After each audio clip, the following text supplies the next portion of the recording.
अच्छा शोएब शाहीन साहब, आपकी सियासी जमात की अब क्या हिकमत अमली है? कहाँ आप फॉर्म 45-47 का शोर डाल रहे थे कि इनकी ये हुकूमत नहीं बन सकती, ये अक्सरियत में नहीं है, और कहाँ आप 2 तिहाई अक्सरियत से अगलों ने आइन में भी तरमीम कर दी है।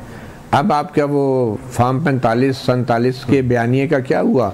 आप तो अक्सरियत को चैलेंज कर रहे थे, इन्होंने 2 तिहाई अक्सरियत ले ली। अब्दुल्ला जान साहब, एक बात से ऐड कर दूंगा, मलिक साहब ने बहुत तफसील के साथ बयान कर दिया। अब इसमें एक और चीज़ भी है, प्रैक्टिस एंड प्रोसीजर एक्ट तो इनफील्ड है, उसके तहत 1843 की जो पटिशन्स हैं उसमें अपील की प्रोविजन है। कॉन्स्टिट्यूशन बेंच बन गया, उसकी अपील किसके पास जाएगी? अपील भी तो एक और कॉन्स्टिट्यूशन बेंच में जाएगी।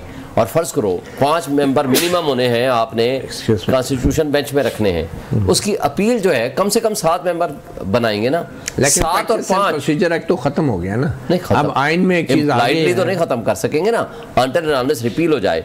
देखें उसमें ये हो गया कि आपने कॉन्स्टिट्यूशन बेंच बना दिया, वो फैसला भी आ गया, उसके खिलाफ आपने अपील की प्रोविजन तो मौजूद है ना। नहीं, लेकिन प्रोसीजर एक्ट में अब तो रिव्यू होगा ना आइन के तहत। जो प्रोविजन थी वो अपील तो नहीं है ना, वो तो रिव्यू तो पहले भी था। हाँ, तो अब भी वही हो जाएगा ना, क्योंकि अब तो प्रैक्टिस एंड प्रोसीजर, मलिक साहब प्रैक्टिस एंड प्रोसीजर एक्ट उसकी अपील के प्रोविजन को कहाँ ले जाएंगे? मलिक साहब से पूछ लेते हैं, मलिक साहब practice and procedure act field में है या नहीं है? क्योंकि अब तो आइन में बहुत कुछ लिख दिया गया।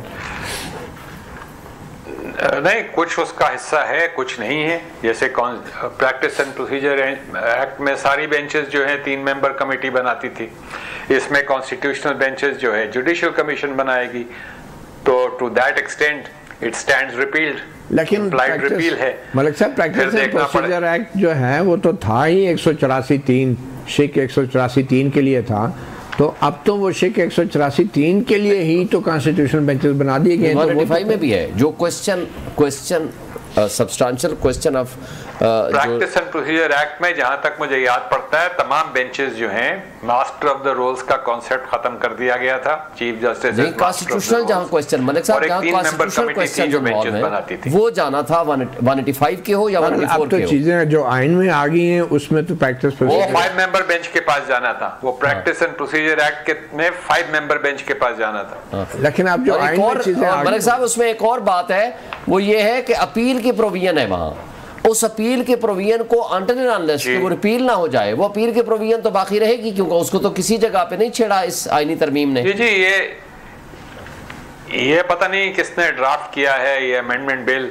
आप वो इसका वो वाला देखें 202A जो इन्होंने इंट्रोड्यूस किया है, जिसमें आर्टिकल 199 पैराग्राफ 1C और A उनको कॉन्स्टिट्यूशनल बेंचेस में दिया हुआ है। भाई आप वो रेट तो देखें, 1A में प्रोहिबिशन मैंडेमस, दूसरे के अंदर देखें टू डिक्लेयर सर्शोराय जो है, तो क्या ये ओवरलैप्स नहीं करती हैं ये रेट्स? आप इसको कैसे बाइफरकेट करेंगे कि कौन सा आपने लेके जाना है कॉन्स्टिट्यूशनल कोर्ट में और कौन सा रेगुलर बेंचेस के पास? और फिर आप कहते हैं कि ये हम लाए हैं स्पीडी जस्टिस के लिए और मुल्क में स्टेबिलिटी होगी। ये तो जुडिशियल एनार्की होगी। और अब कुछ मुकदमात तो आज भी जस्टिस मंसूर अली शाह, जस्टिस मुनीब की अदालतों में उन्होंने उन पर समाअत रोक दी है और कहा है कि ये मामले तो अब सारे आईनी बेंचेस के सामने जाएंगे। तो ये कैसे इसका तयन होगा? शोएब शाहीन साहब, आपको क्या लग रहा है कि क्या कोई बड़ा मुश्किल होगा अगले कई सालों तक? ये मुसीबत अगर ये सेटिसाइड नहीं होती ना, ये मुसीबत पड़ी रहेगी। हाई कोर्ट से भी वो केसेस रोक दिए हैं। हाई कोर्ट से भी कहा है कि भाई अब तो कॉन्स्टिट्यूशन बेंच बनेगा, उसमें मैटर भेजेंगे जो 199 से आ रहे हैं। और यहाँ इवन सर्विस मैटर में उन्होंने कहा आए तो 199 से ही आप है ना, तो कॉन्स्टिट्यूशनल इन्फोर्समेंट की बात तो आप कर रहे हैं। आप कह रहे हो इक्वलिटी बिफोर लॉ की बात करते हो, तो कॉन्स्टिट्यूशन इंटरप्रिटेशन आ गई। राइट टू लाइफ की बात करते हो, राइट टू डिग्निटी की बात करते हो। जस्टिस मंसूर के बेंच में ये हुआ सर्विस मैटर, मुनीब साहब के बेंच में साहब उसमें थे, मेरे केस में भी उन्होंने कहा जी किस में जाएंगे। तो बात यह है कि हर केस में जहां 199 से आएंगे या जहां आप एक प्रोविजन ऑफ द कॉन्स्टिट्यूशन, अब मसलन प्रॉपर्टी का केस है, आपका फंडामेंटल राइट है टू रिटेन ए प्रॉपर्टी। आपका जहां भी इंटरप्रिटेशन आएगी कि जी यहाँ तो आपने फंडामेंटल राइट की आप बात कर रहे हैं, तो फिर जाएं कॉन्स्टिट्यूशनल बेंच में। ये झगड़ा जो आम बेंच है वो कहेगा कि उधर भेजो, उधर वाला बेंच कहेगा कोई सब्सटेंशियल, अच्छा फिर इसमें डिवीजन भी आएगी, ऐसी जजमेंटें आएंगी।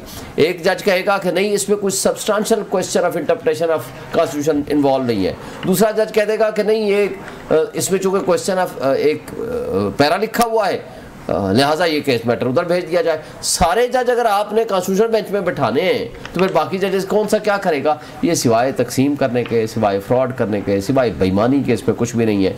और जो आपने कहा था कि फॉर्म 47 को हम रो रहे थे, मकसद ये था कि उसी इलेक्शन फ्रॉड से बचने के लिए तो ये लाए हैं ताकि अपनी मर्जी के बेंच में डरा दें, यहाँ कोई पूछने वाला ना हो, कोई जिसको चाहे उठा के ले जाए उनको, उसका भी कोई पूछने वाला ना हो, और 199 के अपनी मर्जी के बेंच बनाएं, ऊपर भी 184(3) के जो भी मैटर आएगा वहाँ अपनी मर्जी के बेंचेस बिठा दें ताकि हमारे खिलाफ फैसला ना आए। काजी साहब जो उनके लिए सहूलतकारी कर रहे थे, उनका सब्स्टिट्यूट उनके पास मिल नहीं रहा था, उन्होंने आईनी तरमीम करके बेईमानी के जरिए उन्होंने कह दिया कि अब इसका ये हल है।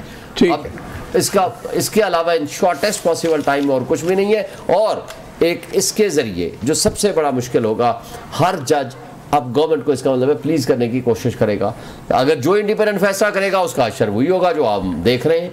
मसलन मुझे बताएं कि मंसूर अली शाह साहब के क्रेडेंशियल में सिवाय आप ये कहें कि जी ये 12 रुकनी जो फुल कोर्ट का जो फैसला आया है, 13 रुकनी जजमेंट आई है, इसके अलावा मुझे बता दें कोई गवर्नमेंट के खिलाफ उन्होंने फैसला पहले दिया हो? हाँ, उस वक्त की गवर्नमेंट बाकी सारी फैसले उन्होंने इंडिपेंडेंट फैसले किए हैं। आज भी बता दें उनके डिस्क्रेडिट पे क्या चीज़ जाती है। चलें आप तीसरे नंबर पे लाओ, उनको ये तो बताओ कि जी आप में ये खराबी है, दूसरे में ये खराबी है, तीसरे में ये खराबी है, हम इसलिए तीसरे वाले को ला रहे हैं। चलें अब यही सवाल मैं मुनीर मलिक साहब के लिए छोड़ के जाऊँगा कि जजेस के अंदर किस किस्म की बेदारी, शऊर या सोच पैदा होगी इस आईनी तरमीम के बाद, और क्या वाकई ये 26वीं आईनी तरमीम उनके फ़ैसलों पर और निज़ाम अदल पर और उनकी आज़ादी पर असरअंदाज होगी? एक छोटी सी ब्रेक के बाद।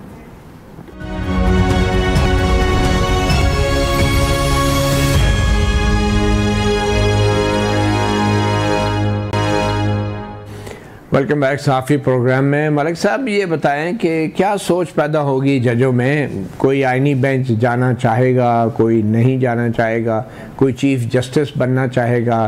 तो ये जो 26वीं आईनी तरमीम है क्या ये वो हैंगिंग कैरेट है जो मौजूद जजों के सामने लटका दी गई है?